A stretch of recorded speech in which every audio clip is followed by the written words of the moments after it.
This month marks 40 years in horticulture for me. I started at a garden center as a teenager, worked for a couple landscape installers, got my North Carolina landscape contractors license, started my own company. I've been self-employed for 32 years, began as a landscape design installer, evolved into a plant grower with a nursery operation, and then over to back into the garden center ownership. And then this YouTube channel evolved from that. Got to tell you, I didn't always think the way I do now.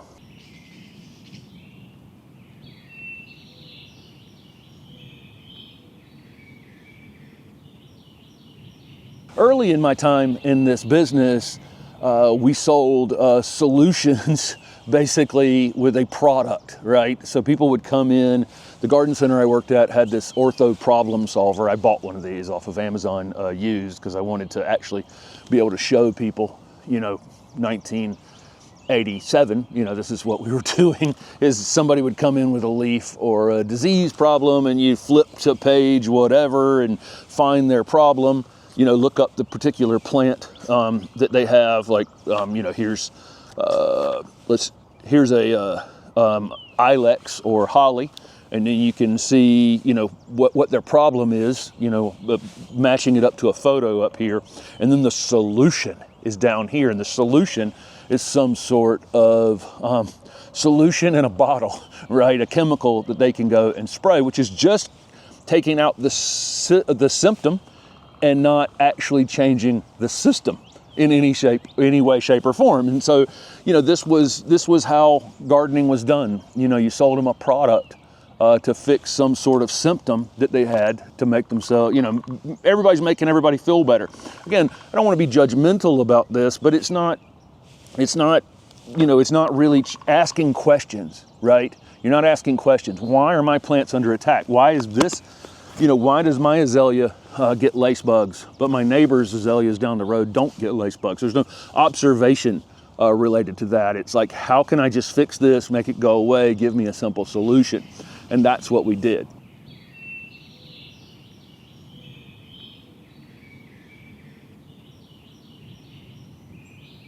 So are we going to just stay in the same pattern forever of in walks person with, insect or disease problem, out they go with a bottle of something, or are we going to ask questions about why the plants are under attack in the gardens? And so for me, I'm just a very observational person. I'm not a person who can accept that, the best way to do it would be to buy a bottle of something and go spray it and temporarily take care of that problem. That insect's coming right back, that disease, whatever it is, it's coming right back because we haven't changed the underlying conditions that the plant's in.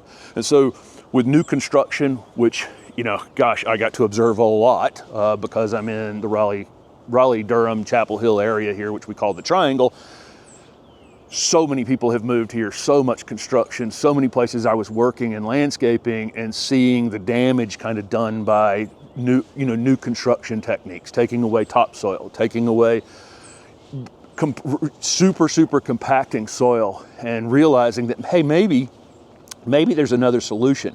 Maybe it's what the conditions that the plants are going into, that's the issue. And that's the thing we need to be solving.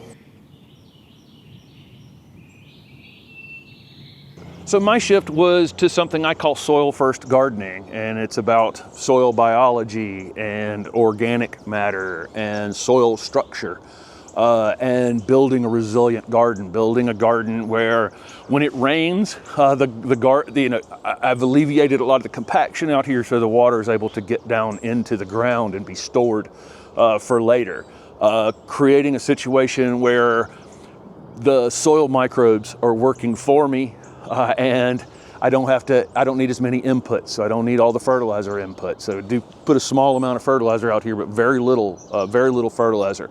And using organic material, I'm basically recreating the forest floor. I've said this many times, is that we tend to think of horticulture as somehow different than the natural world that's outside of that. And we create these monocultures of turf and monocultures of this one. We're looking for one plant to solve all of our problems and using a screen of just one thing. And we're just seems to be fighting against you know, what nature is telling us. Nobody's fertilizing the woods, nobody's fertilizing the grasslands. They're taking care of themselves. The plants are built, or the plant roots themselves, and the earthworms and the beetles, larvae, and everything that's living in the soil is actually allowing roots to go deeper, to get more nutrient into more nutrients. And in the process, the ground is able to absorb water, you know, which probably prevents some flooding. Water goes into the ground and then moves through underground aquifers and out into our creeks and streams, rather than hitting this really hard pan soil and running off and taking all the chemistry, all the chemicals and the fertilizers and everything else and putting it in our waterways. So again, looking for solutions that aren't in bottles.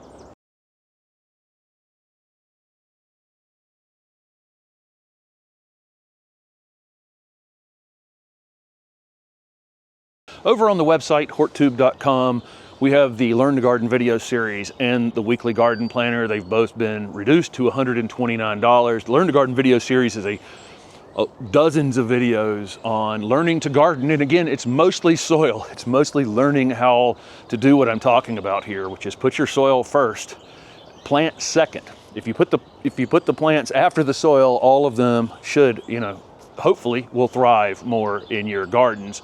So that's over on our website, HortTube.com.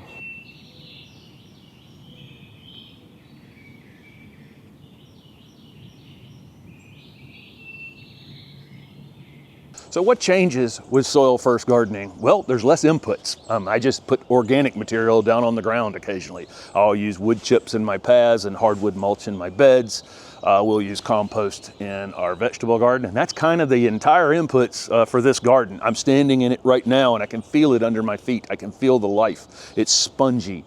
It's completely different than what most gardens that I would go to in the area right now. It just changes overnight by using some sort of just organic inputs on the top. And so the solution doesn't have to be in a bottle, and no one can sell you anything once you get to the point where you're understanding. This is so simple. The problem I think in teaching this has been it's really almost too simple. Right, that how could it be that all I would have to do is protect the soil in some way, just like it's being protected back here in the woods with the falling leaves and the limbs and the sticks and the twigs and everything?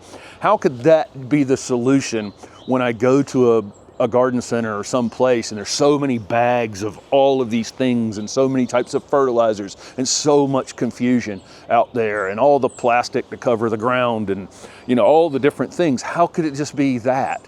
And so I think it's been a little bit hard to teach this almost, because I've oversimplified it to the point where it might just be boring. I don't really know, but I call this soil first gardening. I don't want to make videos. I don't know where the future of this YouTube thing is, because I continue to make videos where I'm teaching a very simplified version of, hey, if you'll take care of your soil first, these plants are just fine. And shopping for plants is the fun part about this, right? So let's just work on our soil and then go find fun plants and do fun stories. And that's kind of the video content that I do. And I've noticed a lot of the video content now is, don't ever buy these 10 plants.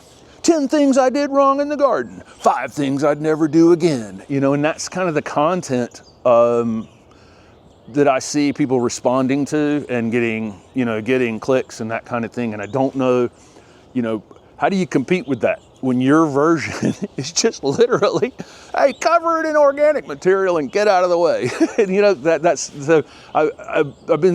I've been thinking a lot about this, as I hit 40 years, how do you continue, as an observation, as a person who's just been doing observation all of this time, and learning through, wow, it's much simpler than I was initially taught. It's much simpler than I initially, than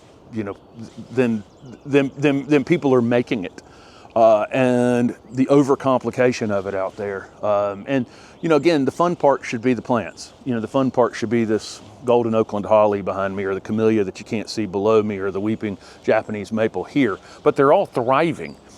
in a system that I'm standing in right now where it's all alive underneath my feet, and it's taking care of these things without me doing additional inputs, without me spraying anything, and without any of those things. So thank you guys so much for following along with this channel. I think as I'm filming this, like 266,000 subscribers or something like that. If you're not subscribed, please do. I never really asked for that.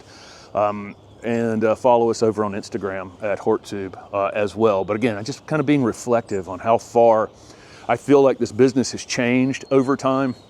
But don't let anybody overcomplicate this for you, okay? This is super, super simple. Your soil is the base for all of these things. These plants are producing sugars that are feeding things under the ground, and those things under the ground that we're trying to keep alive are in the process of bringing water and nutrients to these plants. So you don't need as many inputs as people are telling you. And I think you can enjoy gardening. I think you can get out and enjoy, once you get your soil in good shape, I think you can go out and buy all those fun plants you see on all these channels and all these new branded plants and all this new or native gardening or whatever whatever it is that you enjoy. This is a giant pollinator garden I've created here. It's what I enjoy. I like looking out. You can hear all the birds in the background, right?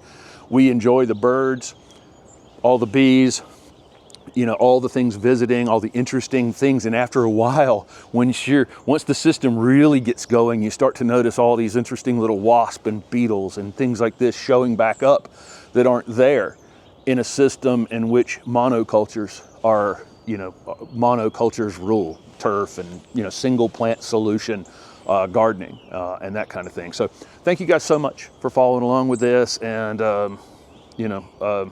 again, 40 years has been a long time and a lot of learning. And the more I've learned, the simpler I think it's become in my mind about how to garden. Thanks for watching.